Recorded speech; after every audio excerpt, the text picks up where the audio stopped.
And we are pleased to welcome all of our attendees today to the Fulbright Forum entitled Combating Human Trafficking, What's New, What You Can Do. The Fulbright Association extends the Fulbright International Exchange into a lifelong experience for U.S. alumni. We connect alumni and friends of the Fulbright program through lifelong learning, collaborative networking, and service projects at home and abroad. Through our 54 local chapters, the Fulbright Association hosts more than 230 regional and national programs each year for visiting Fulbrighters and alumni throughout the United States. Focused on international issues, the Fulbright Forums features extraordinary speakers from around the world. I will now turn it over to Mitzi, who will be moderating today's forum. Mitzi? Hello, everyone, and welcome to the Fulbright Forum on Human Trafficking. I'm your moderator, Mitzi Perdue. And today, you'll be hearing about one of the world's most promising, innovative, and holistic approaches to ending human trafficking. But first, a quick look at what human trafficking is. And do we have the slide that will show it? We're looking at, I'm going to be sharing some statistics with you. They'll be in speech bubbles, but one of the statistics is over 40.3 million victims of human trafficking globally. It's just an enormous problem. 40 million people, that's about the size of California or maybe Canada. Next, human trafficking is the fastest growing crime in the world. It's also the second largest criminal activity globally at over $150 billion a year. And by the way, I think that's probably an outdated figure. It was estimated maybe 10 years ago. And let's see, the final one is over 3,000 people are forced into slavery every single day. Well, that's a brief kind of outlook about what's going on in human trafficking. Well, you'll be hearing from our panelists about the starting point in the effort to end human trafficking that we're going to be talking about today. The starting point is Bangladesh. Now, if you happen to be from Bangladesh, do you see these flowers that I'm holding up? They're in your honor. And why am I doing that? Why am I holding up the flowers? Well, if you're from Bangladesh, you will instantly recognize that these are white water lilies. For everyone else, you're looking at the national flower of Bangladesh. And so why do we care about flowers from Bangladesh? Well, it's my way of congratulating people from Bangladesh because you're playing an extraordinary role in human history. You, if all goes as we all hope, are going to be maybe one of the major players for ending human trafficking, because UBS Optimus Foundation has chosen Bangladesh as the country where we will do everything that we possibly can to end human trafficking. And Bangladesh, there were many countries who would have liked to be the country where we learned how to end human trafficking. But Bangladesh was chosen because at all levels of government, from the very top all the way down to the low levels, at every level, the country or the government endorsed the idea that Bangladesh would support this effort. But that's not all. Bangladesh is famous for having a very strong civil society, and the NGOs, again, the NGOs also promised to work together, not to be siloed, but just to cooperate in this giant effort in which, I find it so exciting. We're going to use the wisdom, the knowledge, the experience from throughout the world, whether it's governments, NGOs, academics, individuals. We're going to do everything that we possibly can to learn how to end human trafficking in one country. And then here's the glorious part. What we learn in Bangladesh, we'll learn the best practices of what works and what doesn't work. And if we're to attain the United Nations goal of ending human trafficking by 2030, Bangladesh will be the place where it started. I love it. And so these flowers are a congratulations to you, Bangladesh, for playing such an important role in history and for having been the country that was chosen for this. Well, as we talk about this, you'll be hearing from two experts, people who know a lot about combating human trafficking. They are our two panelists, Dr. Nalini Tarakeshwar from the U.S. Optimist Foundation, and after you'll hear from Nancy Economou from Watts of Love. And we'll start with Nalini. Nalini has close to 20 years experience of managing and evaluating programs that benefit children and families. She's done this in the United States, Asia, and Sub-Saharan Africa. She's also published close to 50 academic articles. Well, ladies and gentlemen, that's what her resume says. What it leaves out, but you'll discover for yourself in a moment, that she's warm, caring, practical, and the kind of person who gets things done. Nalini, we're going to be discussing a unique approach to combating human trafficking, and your vehicle for doing this is UBS Optimist Foundation. Start by telling us about what the UBS Optimist Foundation is and does. Thank you. Thanks so much, Mitzi, as always, and thanks for the Fulbright Association for holding this panel and focusing on such an important issue. So the UBS Optimist Foundation is an independent charitable foundation, and it's tied to the bank, UBS Bank, and the foundation itself is very focused on investing in impactful, scalable, and sustainable programs to generate social and environmental change. That's lots of words, but as we go, proceed with the conversation, we'll try to bring that to life in terms of what do we really mean by those words. But we're quite serious about that. And we focus really on the most marginalized populations globally. And we do this, we address this kind of change by funding programs in the areas of health, education, child protection, climate and environment. And within each of these, we've got priority areas, and we select some of our priority areas, such as human trafficking in the area of child protection, by seeing where is the greatest need, where can UBS Optimist Foundation make a catalytic sort of difference, and ultimately where our clients are interested in investing, because we are not an endowed foundation. So a lot of our, all of our donations, our funding comes from the clients of the bank. And the other aspects that I would just highlight is sort of our approach, to what we call a systems approach, which really means that in addressing issues such as human trafficking, we want to address the root causes, really work within the systems that really perpetuate this problem. And I hope we can share a little bit more about what we're trying to do in Bangladesh and a model, what we call as a collective impact model. But that's us. That's the Optimist Foundation. Perfect. Then let's jump into Bangladesh and what you're doing there. And one of the things that I absolutely love from what I know about UBS Optimists is that you've got a holistic approach.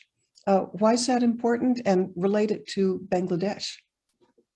Of course. Now, when we talk about what we call as a holistic approach, and in many ways it is a lens through which we understand a problem, like systems, a lens through understanding the system and what really impacts the trafficking problem. Let's take the first step is to look at the numbers. And you've mentioned, Mitzi, early on about some of the numbers in terms of statistics when it comes to modern slavery globally, the human trafficking issue globally. But when it comes to Bangladesh, we know the statistics tell us there are close to about 600,000 victims of modern slavery, which is roughly about 3.7 victims per thousand population.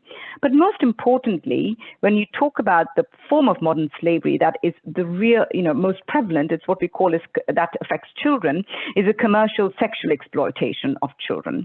And we know that, here the numbers are quite difficult to really get because data is not necessarily that great in the sector. And so anywhere the number of girls who are exposed to coercion and violence could be anywhere between 15,000 to up to 80,000. And in fact, the average age of entry into sexual exploitation, which is mostly in brothels, in the case of Bangladesh, is about 14 years, and sometimes as young as even 10 years. So that's the first step for us. When we talk about holistic approach, it's really understanding the scope of the problem, the depth of the problem, and then we go into what we call as the root causes. What are some of the factors that are really causing this problem, and we look at it, so that we are not, developing a solution that's just a band-aid or just addressing a symptom, but really trying to address go a little bit more upstream. And, we funded a study with some of our partners, and I'll come to talk about our partners in a bit, that they looked at in a couple of years ago, where they found some of the root causes are multiple in terms of trafficking. So one is criminal impunity. And this means that, often the traffickers go unpunished. In fact, the conviction rates of traffickers is really, really low, less than 0.5%. Of traffickers get really convicted, and this slightly increased now, but it's not more than 1%. Second, we also know that birth registration, which really gives you the sense of identity, gives you access to resources, gives you access to other services, is very, very low in Bangladesh. Only 37% of Bangladeshi births were estimated to have been registered as per data quite recently. Then we of course, poverty is a huge problem, and I know Nancy will talk about some of these things in her own discussion, but poverty, which is only exacerbated by the pandemic. And then we also know about issues such as child marriage. Right. So child marriage, again, when you talk about child marriage, Bangladesh has the 4th highest prevalence rate of child marriage in the world. And, we know that, about 64% of all women aged 20 to 24 were married before the age of 18. And so, and again here, and this is also tied to the exclusion from education, particularly for girls. And again, an issue that Nancy is going to talk about. You can see that, again here, although, there's girls, the prioritization of education for girls and the importance of education for girls is actually quite low. So all of these are some of the root causes that are causing this issue. But we also know there's a positive side, and you alluded to some of this, Mitzi, when you showed the lilies and so on, one is the political will is increasing in Bangladesh. We know that government want to tackle this issue, which really we want to really build on that. In Bangladesh, yes. And the second, we also know that, there is, and some of this is showing up in the increased rates of, conviction rates of trafficking. So if you look at the slide, if you show the slide, if you can see here, you see when you talk about the holistic approach and how this really influences our own tackling of the issue, is we try to take a multi-pronged approach to address the different ways in which this is really causing the problem. And so in this case, I know this slide is perhaps not very clear, but I think the first arm is really the Bangladeshi government. So one of the things is that we will work with the Bangladeshi government to make sure they are really part of the solution. We will work with communities, because again here we know there is a very strong civil society in Bangladesh, which is again another positive side to the story in Bangladesh. We also want to make sure we strengthen further the public justice system so that we can see those conviction rates improve. And again, we want to do this, working very closely with what we call as the justice, with also the survivors, because one of the main ways in which we build the trust, within the public justice system is making sure the survivors feel the trust that they will come forth, serve as witnesses, and so on. So again, making sure the survivors are well represented in the solution. And in fact, they own the solution. They are part of the solution, not tokenistic, but really working together as part of the intervention design, so that ultimately we want to make sure there is the evidence. You see, so the last pillar is not unimportant for us, the evidence that this kind of a multi-pronged approach is going to result in the reduction of the commercial sexual exploitation of children. So this is how, because we find the evidence base needs to be strengthened. And so this is what we mean by a holistic approach. And so we have a number of the organizations here: International Justice Mission, the Freedom Fund, Justice in Care. So these are all organizations that will be working together as opposed to working in silos, because that's typically what happens. All organizations do their own thing, but we know to have the holistic kind of an approach, no one organization can tackle this on its own. Did it take a lot to get them all to work together? Oh yes, it is what I would often say, that sometimes it's like a forced marriage, because many of these organizations, don't necessarily, they don't have the habit. They do respect. They have huge respect, for each other. Very often they know of each other's work. They have independently proven their models. But the question here is how you can come together. And some of my colleagues at the foundation, I think we try what we call as a collective impact model more and more, because we believe, Mitzi, in the power of the collective. Because ultimately we think it's not just amongst organizations, it's also amongst our philanthropists, you see. And I think so we believe that collective model is increasingly, going to be really important when we are tackling some of these, what we call as wicked problems, complex problems like human trafficking. One of the factors that I find particularly exciting about trying to end human trafficking in one country is that you make it possible for donors to have an impact. And this effort, I'm thinking of a phrase that in politics, mother's milk is the, money is the mother's milk of politics. But I'm also thinking that money is the mother's milk of foundations. And you encourage people who are your clients, you make it available to them to have a way of having a really, really big impact. Talk about how you influence your clients, because I know you're not shaking your fist at them and saying, you got to do this. No, you're saying, here's an opportunity to have an enormous, enormous impact on people's lives and on the future. Take it away. Yeah, no. This is such an important question because, if statistics show that private philanthropy is only growing, right? So it was around $35 billion in 2015. This is data from the Organization for the Economic Cooperation and Development, OECD, data that actually tracks. It's moved from $35 billion to around $50 billion in 2019, so roughly around $10 billion per year. And if you count volunteering and individual donations, it's in the trillions of dollars.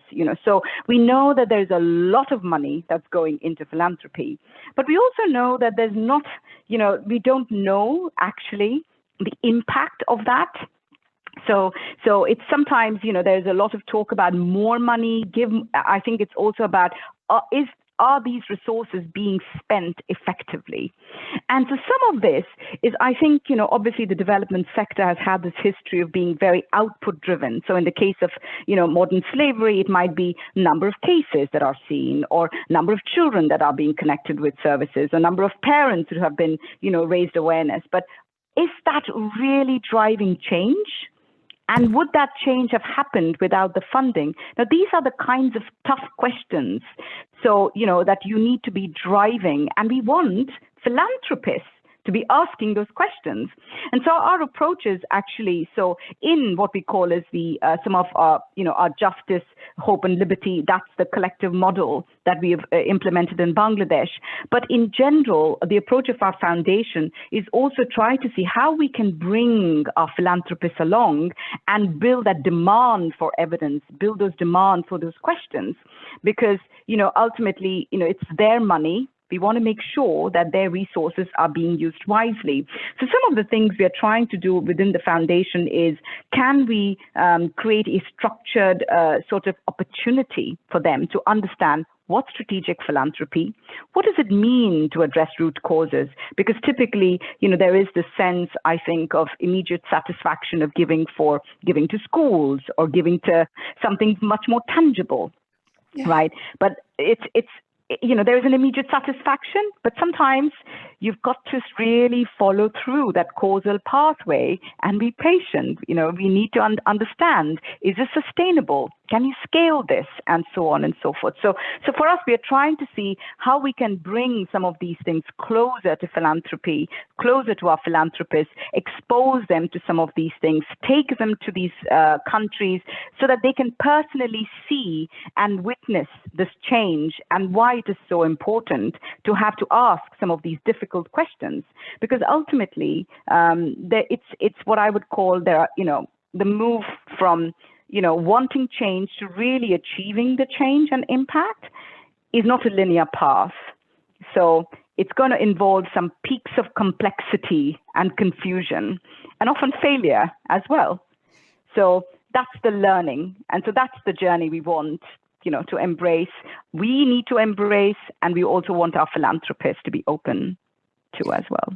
Well, Nalini, in my introduction, I mentioned that I thought that this was the most exciting approach to ending human trafficking that I've come across, because it has so many ingredients. It has, the NGOs, the governments, the academics, and very, very importantly, the philanthropists. I'm excited by the work you've done, and you and UBS, and I thank you for the presentation you just gave. And now we are switching gears. I want to talk about an innovation that can help combat the poverty that traffickers feed off of. It's a technology that I find just extraordinarily innovative and clever and impactful and scalable. And the person who's going to tell us about it is Mitzi Economou. She's the founder and CEO of Watts of Love, a global nonprofit with a mission to bring solar light to the nearly 1 billion people living without electricity. You'll learn why this has such an impact on poverty. Nancy will tell you. But I also want to share with you, as I've gotten to know her, as I've also gotten to know Nalini, that they both have something amazing in common. You'll discover this as you listen to Nancy. Like Nalini, she's warm, caring, practical, and she's almost the definition of the kind of person who gets things done. Nancy, you're going to be sharing a video with us that gives some background on your efforts to combat human slavery, including child brides. Talk with us about what we're about to see and then show the video. Yes, well, thank you, Mitzi. I'm so happy to be here, and thank you, Fulbright Association, for this platform. So what we're going to show you is a video of an area in Malawi. It's called Dedza, and this is where Chief Kachitamoto, she's internationally recognized as reversing 5,000 child bride marriages, which was an amazing feat. But I was at her home a few years ago, and she said, the problem is that the parents did not want the girls back. And so it didn't end their problem. And this is where the journey for these girls began. So I can talk a little bit about our program after the video. So if we can roll the video, that would be great.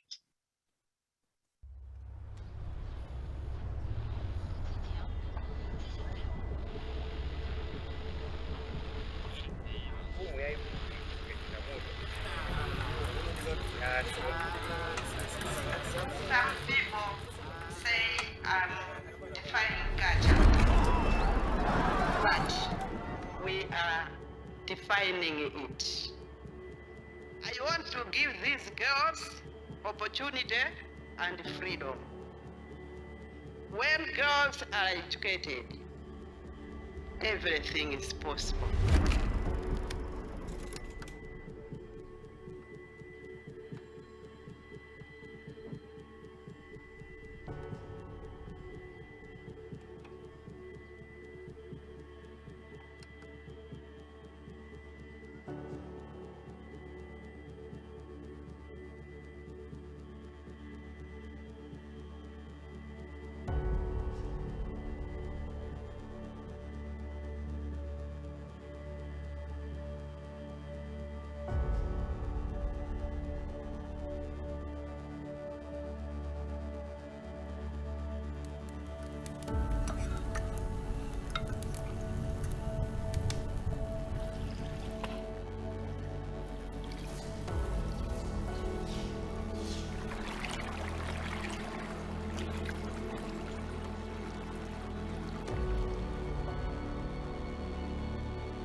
Nancy, that was such an impactful video. But I want to make the jump from the end of the video where you talk about how your mission is to end poverty. How do you do it? Yeah, well, we've come up with a very simple solution. It is certainly not a simple problem, but through this process, I've been able, if we could show the first slide, we've come up with a solar light. If we're going to go into a community and really go after the root cause of modern day slavery, we have to go after poverty. So we have to have the tools that are going to last. And so through this process, I've been able to design and patent our own solar light, which is right here. It's very small and portable. We had UL Underwriter Laboratories certify the product to make sure that it was the safest and one of the best lights in the world. So you can see there are 3 different light settings. The first setting will last 120 hours of continuous runtime. The second setting will last 10 hours. The third setting, which is over 275 lumens, it's extremely bright. And then we have an emergency strobe. If we can go to the next slide. Everything that we do, we listen to our end user and keep them in mind. So when I was designing this, we had been to a leper colony in Kathmandu, Nepal.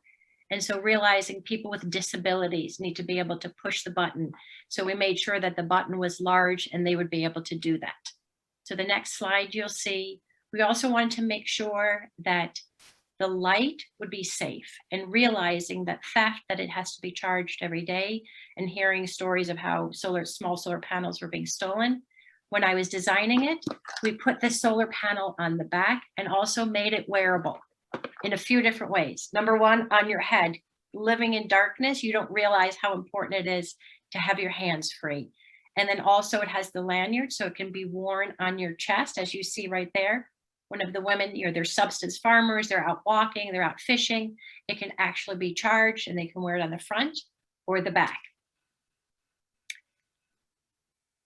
So once we designed a light that could last up to 10 years, we knew that we needed to teach financial literacy, that this was just a tool for people to have ownership over the outcome of their lives.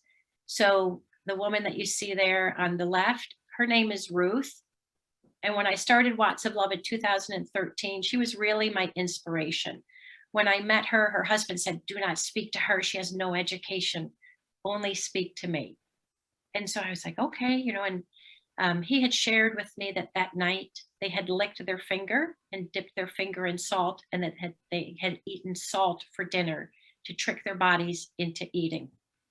But what's amazing about that story is I was back in that community 30 days later, and that uneducated woman came down from the mountaintop to find me. And she said, "Nancy, I want you to know that since we received that light, there's not one day we've gone hungry." I said, "I don't understand. How has the light been able to feed your family?" She said, "Every day I pretend I'm buying kerosene." So that's when I realized that we need to teach the financial literacy.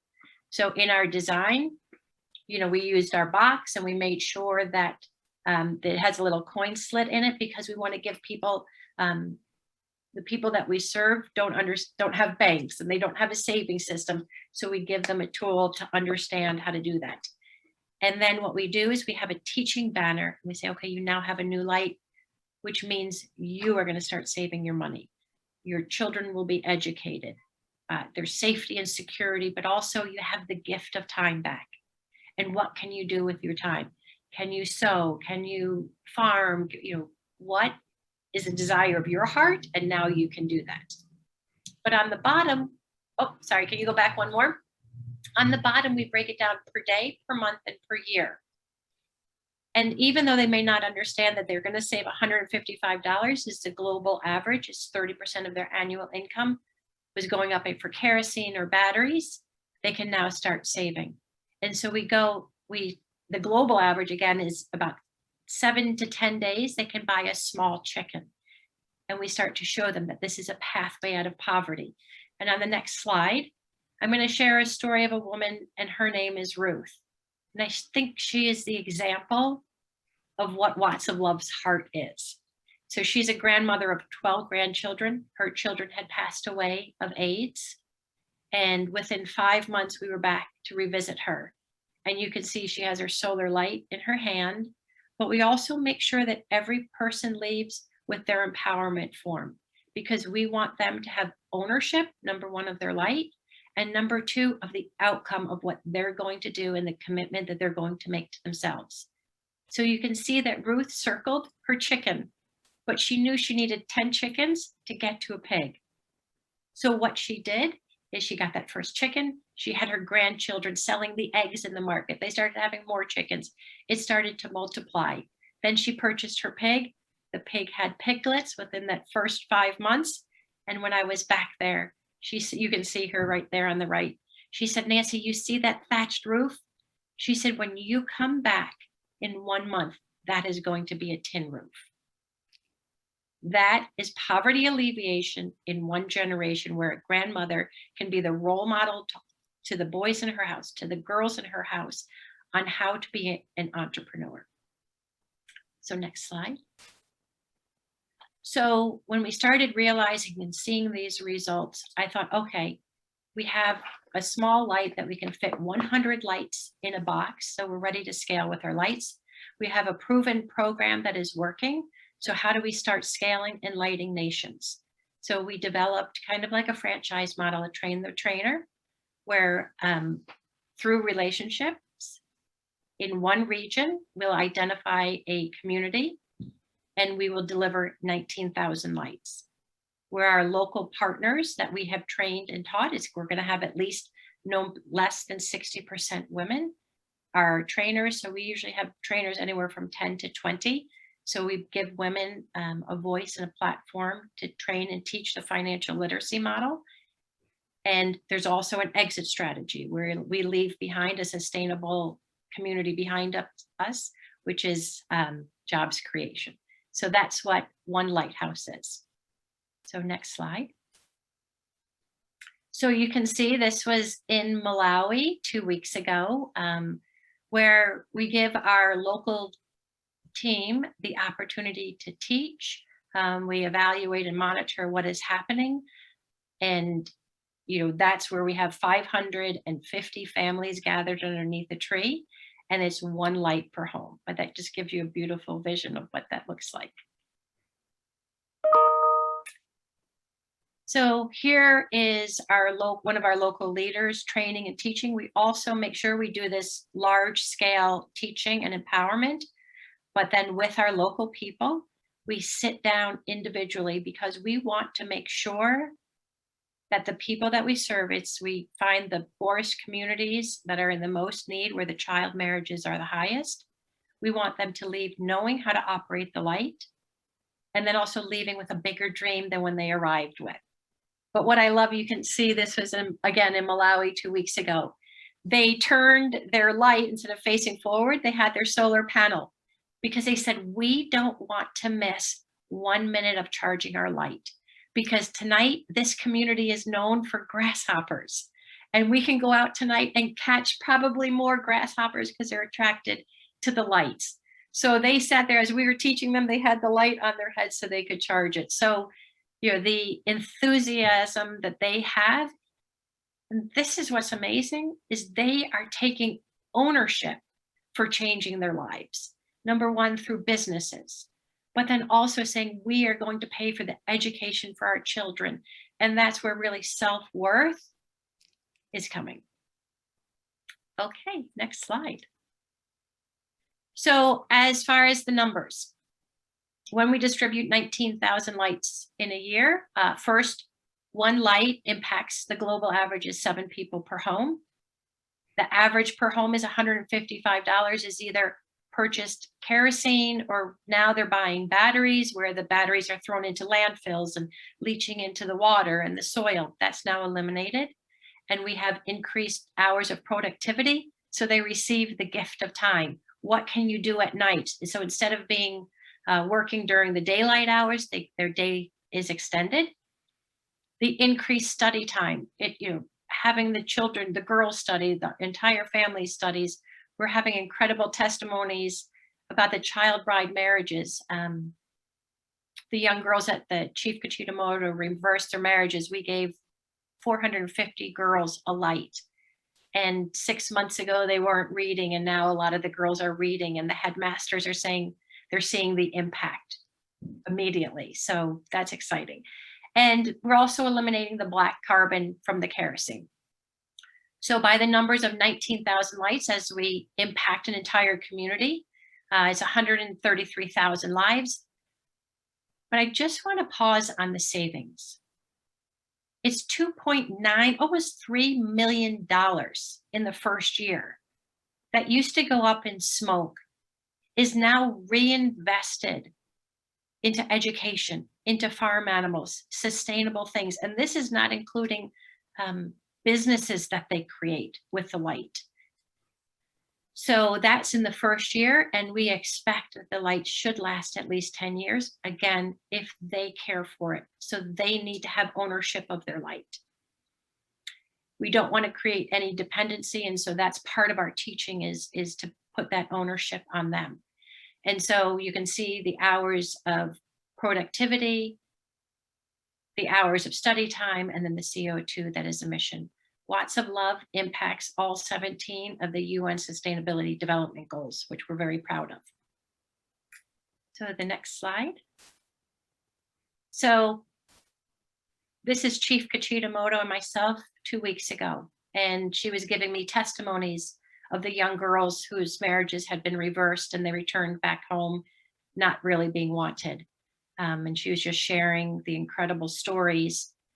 And my heart is always for the girls who are being educated. But really, my heart is for the girls and the people who will never be successful in school. But I believe that everybody has the entrepreneur spirit inside of them, and that just needs to be released, saying, we believe in you. We are making an investment in you. And this is, your vision that you need to walk away with. And they get to start to believe and dream for themselves. They know that they can start paying for their education. They know that they're spending money every day. They just don't understand what that means long-term. And that's what we teach them. So through solar lighting, it is the fastest way to alleviate poverty through a comprehensive, portable, scalable model, while also elevating women within the community.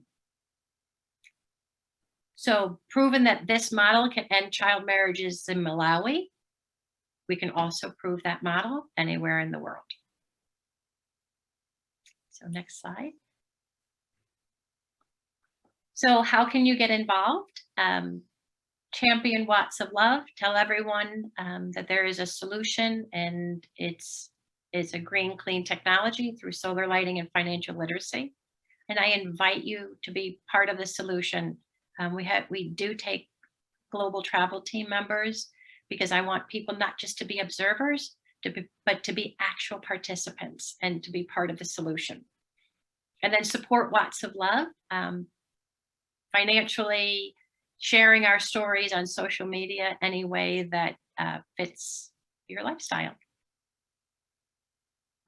So talk with us about how somebody can get hold of you at Watts of Love. Like maybe, I assume that it's going to be put in the chat, but I bet you that a lot of people who've heard your story, Nancy, are going to want to do something, because it's unimaginable to me that something that costs $10, and I'm holding up an imaginary watt of love, or one of your solar lights, that a $10 investment can make such a difference in somebody's life. It seems to me your basic miracle.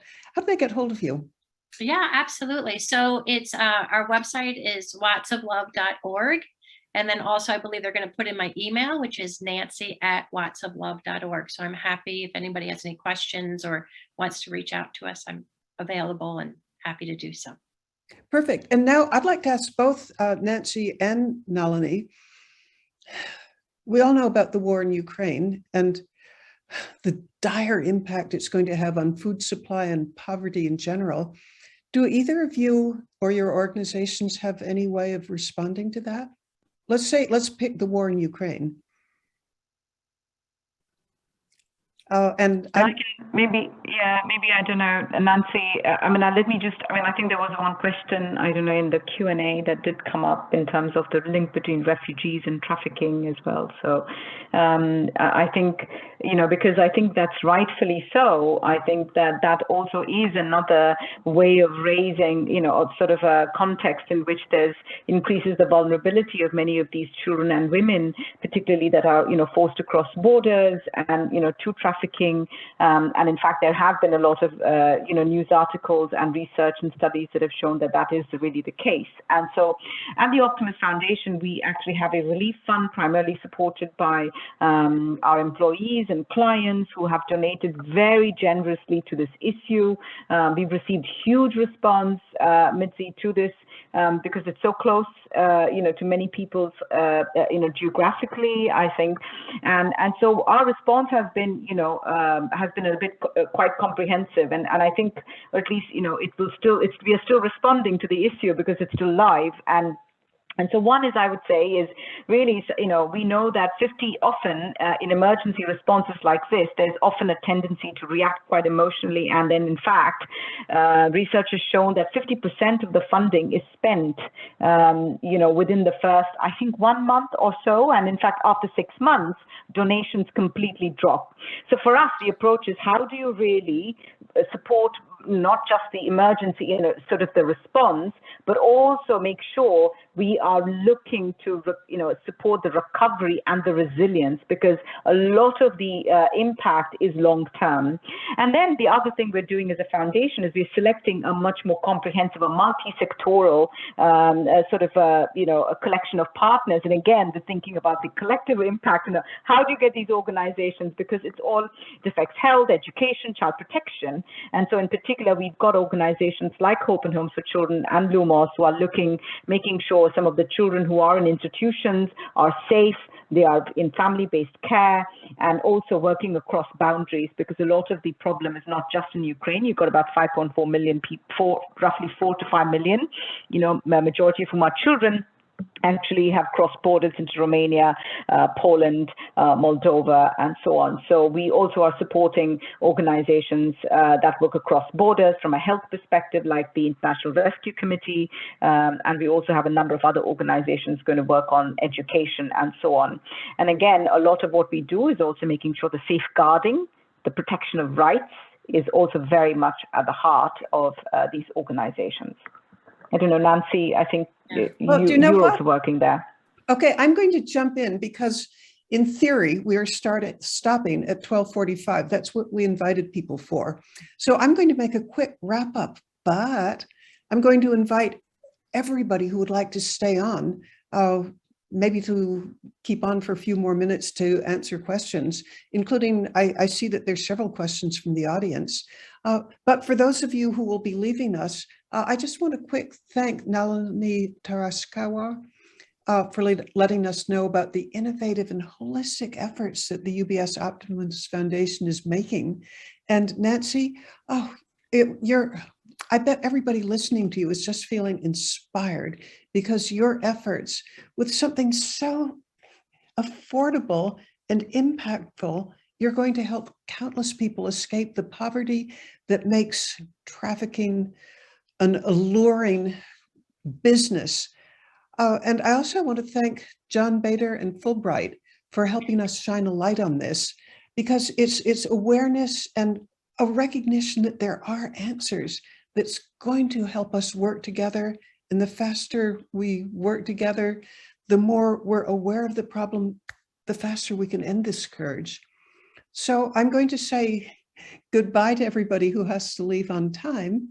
And then I'm going to invite everybody who wants to stay on for the good stuff, because we're going to continue, let's say till maybe 1 o'clock. Are we game for that? I wish I could see how many people drop off, and I bet there's not a lot, because Nancy and Nalini, I think you are just so inspirational. This is, it's such a big problem that it would just be so easy to throw up your hands in despair and think, can't do anything. But instead, you both give us hope that there's a lot that we can do, and working together that we can accomplish miracles. Nancy, I'm going to ask you the question that I didn't ask you, but I did ask Nalini.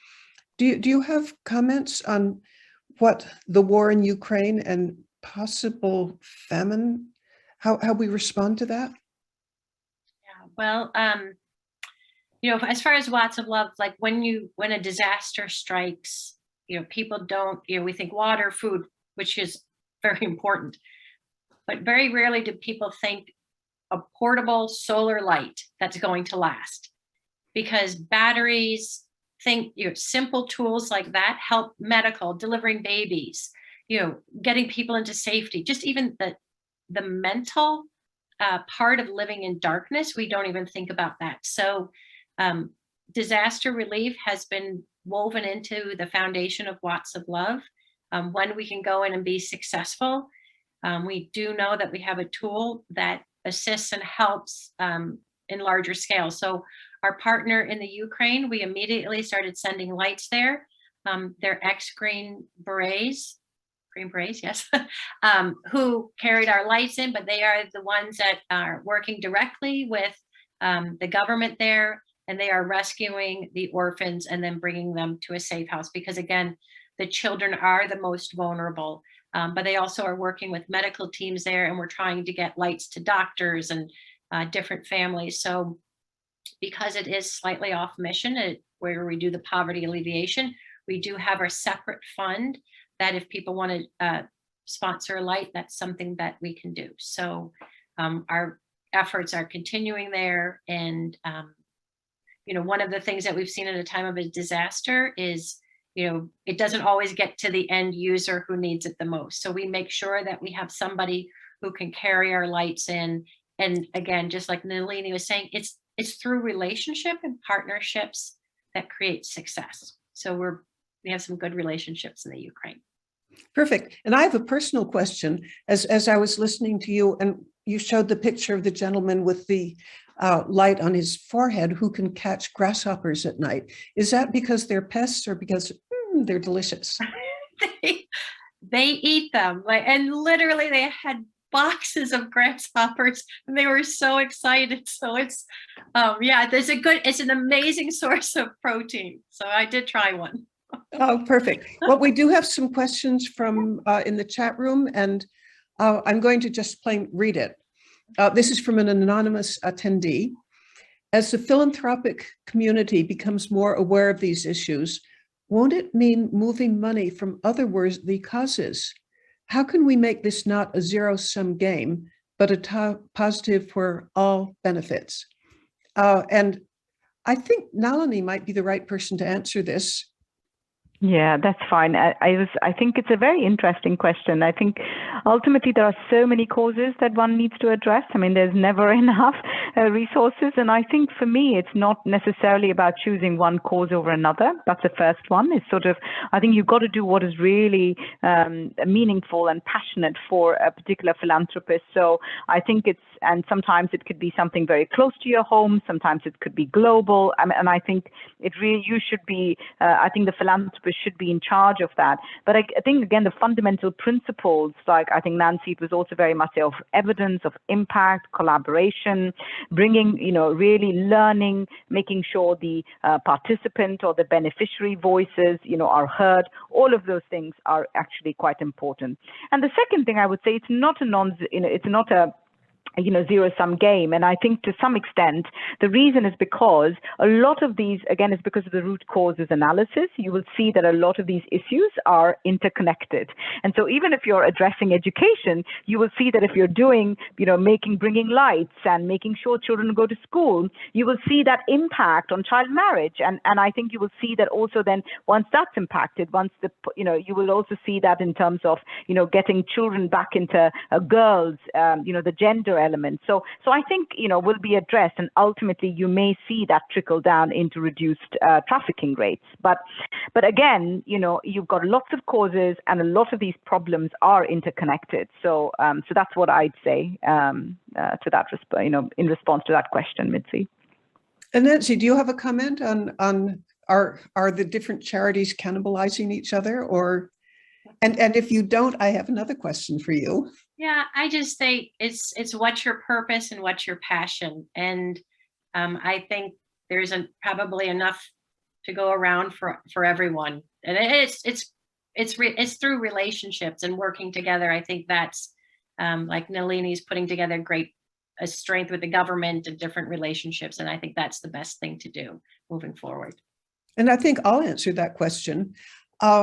And I think that possibly the answer of how we don't cannibalize each other is, how about being more philanthropic? Because I think of something that my late father once told me. I was maybe 8 years old, and I went walking into his office. It was a Saturday, and he had a home office. And I go walking into his office, and there he is working with all these books and folders. And I asked him, "What are you doing?" And he said, "I'm donating to different charitable efforts." And I say, but you could be out like playing golf or something more fun than that. And he said, "No." He said, "The greatest pleasure my money ever gave me was in giving it away." And so I encourage people to give more, because you will find it fulfilling. You will find it, well, I'm going to quote my late husband. If you want to be happy, think what you can do for somebody else. If you really want to be miserable, think what's owed to you. So my answer to that question would be, let's all give more. But now I do have an anonymous attendee question for Nancy, and it is, Nancy, please answer this live. How much do each of these light arrays cost? How do you raise that money? How long do they last? Do they need replacement or repair? In other words, how do you make this extraordinary model sustainable? Go for it. That's a great question. So right now our cost is about, to get the lights to our office, about $18 to $19 with shipping. So we fundraise for every light $50. And that includes our entire program. So we're paying our local trainers. We pay them for the day. We give them a light. They get t-shirts. We pay for all transportations, international shipping. We have, since we've started, we've created amazing relationships throughout the world. So UPS, we've moved over 90,000 lights into about 50 different countries. And so with UPS help, they give us discounted shipping, going through taxes, working with governments to save wherever we can. And what I can tell you is $50 will usually cover all of those expenses. But there's been times where it's been more, and there's been times where that's less. But we feel as though we can operate successfully at raising $50. So great question. As far as the longevity, didn't want to go into a community and tell families you can change your life and walk away and their light break. There are much cheaper lights that we could hand out. But I wanted to make sure that the best investment you make is in the ultra poor, and telling them that they can change their lives and empowering them, the ownership of their outcome. And we tell them, if you don't want to change your life, don't. Then enjoy the light as long as it lasts. If you're careless with your light, it will be stolen. And so we're very transparent that they're only receiving one light. So the light that we made the battery on the inside is stronger than an iPhone 8, and it should last at least 10 years. So that's why we have UL as a partner. With the pandemic, we were slowed down a bit, but we are going to create a recycling and a repurposing. And repurposing is more important, because when they're done or this stops working, it's trash to us here in America, but this is value to them. So we're going to really look and see with UL. I'm going to have engineers that are going to be going with us and making sure, okay, what can we do with this solar panel? How can we incentivize the people to bring in their lights? So maybe we can give them $1 for it so that we can recycle the batteries. So we are looking into all of that with our exit strategy, because we have we'll have to have another talk on our entire exit strategy, but I do have one. Beautiful. A final question. It's for Nalini. gaze into the future, and we're being aspirational. Nobody knows what the future really holds, but I'd like you to give kind of a guess where we might. Are we going to make the United Nations goal of eliminating trafficking by 2030? And again, I will stipulate that nobody knows, but where do you think we'll be in 5 years? Where do you think we'll be just in the future? Oh, Nalini, can you unmute yourself? Sorry. This is a tough one, right? And I think our vision often is, I think we want to think, what my colleague Tom Hall would say, think abundantly. And I think, for us, we believe that we've really only scratched the surface in terms of, bringing philanthropists together. So we think we can really do a lot more. And my vision,